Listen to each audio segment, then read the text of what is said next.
En el tema, hoy tenemos la presencia vía Zoom del abogado Roger Celi, coordinador del Observatorio Legislativo, con quien dialogaremos este proceso electoral, los asambleístas que quieren ser reelegidos, asambleístas que por ahí salió una nota que tienen antecedentes penales, procesos legales y también rostros nuevos dentro de los candidatos. Abogado Roger Celi, buenos días, gracias por aceptar la invitación el día de hoy. Bienvenido.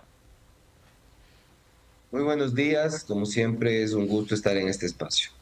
Abogado, coméntenos cuál es su análisis ya en la recta final de estas elecciones y también la cantidad de candidatos a la Asamblea Nacional que se postularon para ser parte del Poder Legislativo. Adelante. Bueno, son más de 2.000 candidatos, muchos de ellos han optado por inscribir sus candidaturas para protegerse de procesos penales o para pausar, para poner en la congeladora procesos que están en marcha, dado que el artículo 108 del Código de la Democracia establece que en el caso de que las candidaturas hayan sido calificadas, no se puede enjuiciar penalmente a estas personas y también se ponen en pausa estos procesos.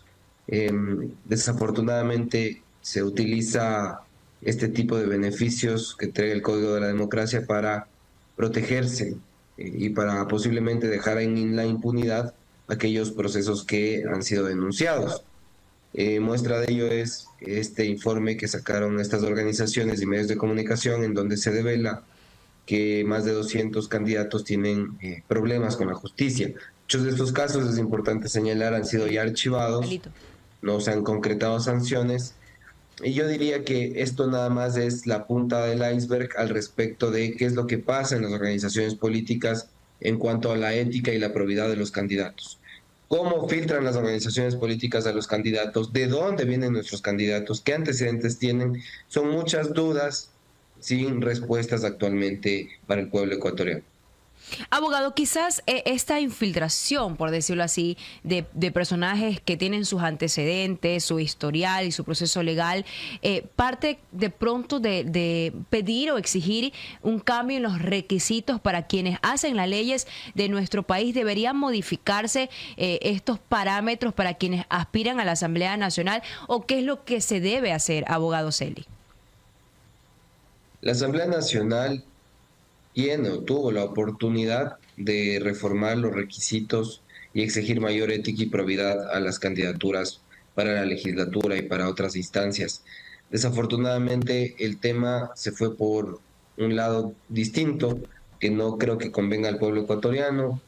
Es un tema bastante subjetivo, es un tema que preocupa a muchos sectores porque podría restringir derechos de participación.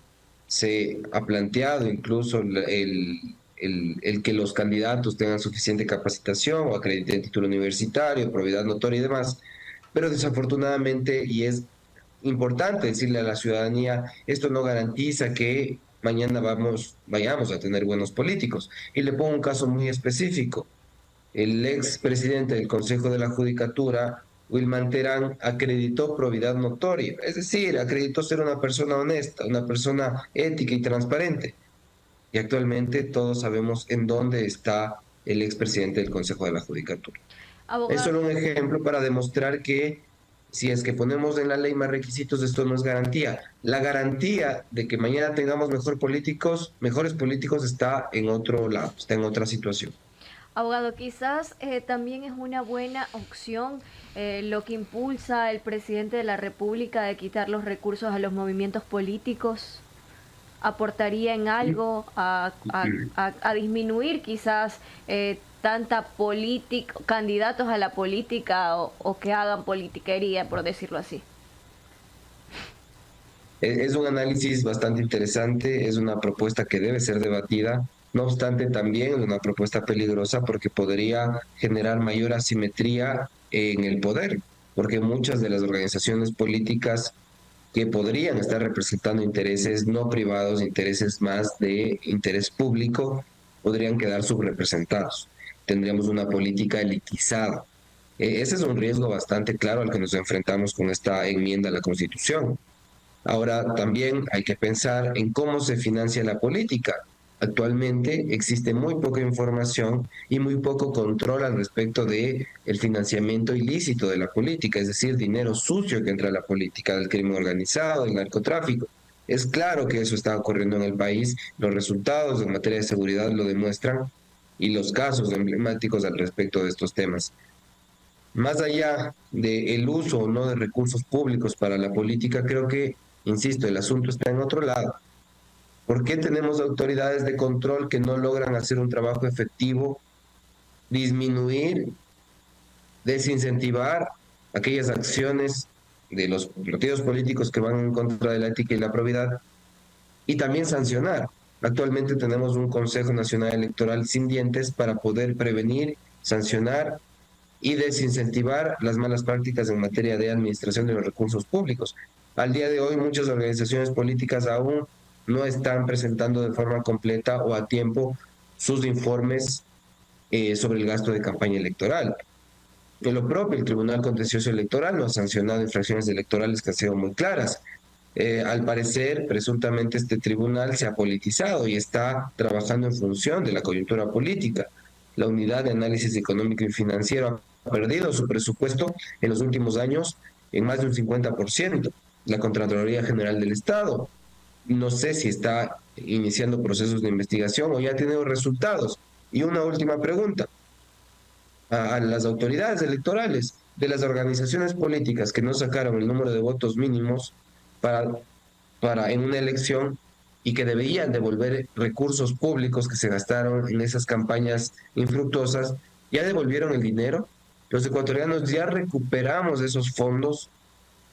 Es una pregunta que hago y que demuestra que desafortunadamente, posiblemente, nuestras autoridades de control no están haciendo un trabajo efectivo y eficiente en esta materia. 8:44 minutos. Abogado, de pronto cambiar el método de elegir a asambleístas podría hacer esa diferencia en no ver a los mismos de siempre. No sé si sea lo correcto cambiar el método porque ya hemos tenido el otro método también. Sin embargo, a pesar de la Asamblea sigue gozando de baja popularidad con los ecuatorianos, pero cambiar el método de elegir asambleístas podría cambiar en ver otros rostros y no los mismos, porque hay personas que dicen, bueno, yo no voté por él. Aparte de que aquí votamos por distritos, solo votamos por asambleístas nacionales, es todo un conjunto, pero de pronto el método podría variar en algo, porque si bien es cierto, abogado, quienes encabezan las listas podrían ser otros rostros, pero detrás de él están toda esa cola de legisladores que ya lo hemos tenido en el Poder Legislativo. El método, desafortunadamente, lo único que podría cambiar es que las organizaciones locales, las organizaciones que no tienen un alcance nacional, se queden fuera. Actualmente, el método les permite, gracias a la distribución de votos, lograr un escaño. 1, 2, 3, 4, no más. Las agrupaciones políticas que no tienen alcance nacional suelen hacer un grupo político de al menos 20 legisladores, pero no más.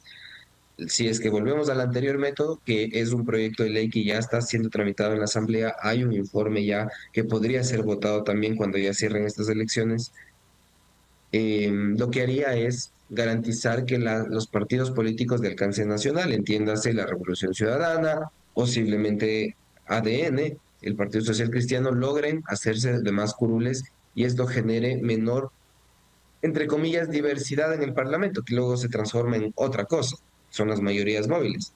Pero es lo único que cambia el método de asignación de escaños. Es decir, tal vez estas organizaciones ya no estarían representadas en el Parlamento, estas de alcance nacional, que deberían, desde mi punto de vista muy personal, solo participar para los consejos cantonales, para las elecciones seccionales.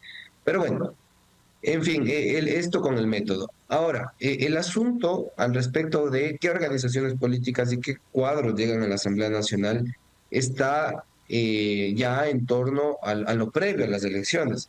¿Cómo se conforman los cuadros de las organizaciones políticas? En primer lugar, no se cumple un requisito ético muy claro, que es conciencia ideológica. Las organizaciones políticas reciben a candidatos que se aparecen 2 meses antes de la inscripción de candidaturas. No se toma en cuenta a quienes han estado militando durante varios años, a quienes han sido formados, a quienes tienen alguna carta o credencial para presentarse en las elecciones.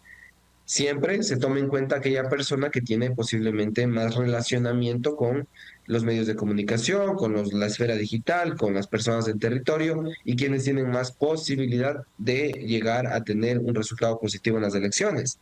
En segundo lugar, hay un alto índice de transfugismo político, el conocido camisetazo. Hay organizaciones políticas como ADN, que es la que más ha recibido transfugismo político, camiseteros, entre 15 y 20 candidatos tienen este antecedente de que se hayan cambiado una, dos, tres o cuatro veces de camiseta. Son dos ejemplos, y hay muchos más, de cómo previo a las elecciones las organizaciones políticas no funcionan de manera adecuada. Y finalmente, no existen filtros. ¿Cómo puede ser posible que una organización política reciba a un asambleísta en funciones para que se reelija, que ha venido de dos organizaciones políticas previas y que además tiene una ausencia en el Pleno de la Asamblea Nacional del 40% de las votaciones? Es decir, solo ha estado en el 60%, su curul, y ni siquiera ha estado y enviado tampoco a su suplente. Entonces son tres criterios: primero, conciencia ideológica, formación; en segundo lugar, analizar gestión; y en tercer lugar, también analizar ética y probidad. Ver si es que han pagado sus impuestos es algo muy básico, si es que no son deudores de pensiones alimenticias es algo muy básico, y así podemos seguir indagando al respecto de los candidatos, pero eso lo hacemos los ciudadanos, ustedes, nosotros, pero no lo están haciendo las organizaciones políticas. Abogado, y haciéndonos la pregunta también dentro de su experticia, dentro de su análisis, ¿le conviene al Ecuador continuar con esta administración? Es decir, que siga el presidente Daniel Noboa, ¿o le conviene también que exista un cambio? ¿Qué opina usted al respecto? Un criterio muy personal, pienso que el país necesita estabilidad. En los últimos años hemos vivido una pugna política y de poderes que terminó por incluso disolver el Parlamento, lo cual en una democracia es grave. Significa que hemos llegado a un extremo en el cual no podemos conciliar intereses. Más allá de quién gane o no las elecciones, desde mi punto de vista, lo más importante es que se respeten los resultados. Y en segundo lugar, es importante que, si es que existe una oposición, entiéndase, gane quien gane, haya un apoyo al plan de gobierno que ganó en lo positivo, que no haya obstruccionismo en el Parlamento, porque de lo contrario, dada la configuración para asignar escaños, como ustedes ya mencionaron, creo que vamos a tener una asamblea que no va a ser de un corte totalmente oficialista, sino que va a ser similar a lo que estamos viviendo actualmente. ¿Cuándo se logra esto? Aunque gane el Cuando hay presidente Noboa, responsabilidad abogado política. Celi. Aunque gane ¿Perdón? tentativamente, aunque gane el presidente Noboa y de pronto arrase con candidatos asambleístas, aún así no podría haber una asamblea oficialista. No va a haber mayoría. No la hay. No Ok. va a haber mayoría. Recordemos que los votos para mayorías mínimas, es decir, mayoría absoluta y calificada, ya subieron. Ahora necesitan 76 votos para tener mayoría absoluta. Necesitan 101 votos para mayoría calificada. Ahora las comisiones pasan de tener de 11, 12 miembros a tener 15 miembros cada comisión, con lo cual también aumentan las mayorías en las comisiones. Y yo pienso que no va a haber una mayoría absoluta oficialista en el Pleno de la Asamblea Nacional. Claro, dejo el asterisco y la posibilidad de que de nuevo los camiseteros logren hacer un bloque y se adhieran al oficialismo. Es posible, pero originalmente, como organizaciones políticas que se presentan a elecciones con un partido político, no va a haber una mayoría. Lo que van a haber es primeras minorías, como actualmente estamos viviendo. Esta elección es notoriamente polarizada y posiblemente esto se traduzca al Pleno de la Asamblea Nacional con un pleno polarizado.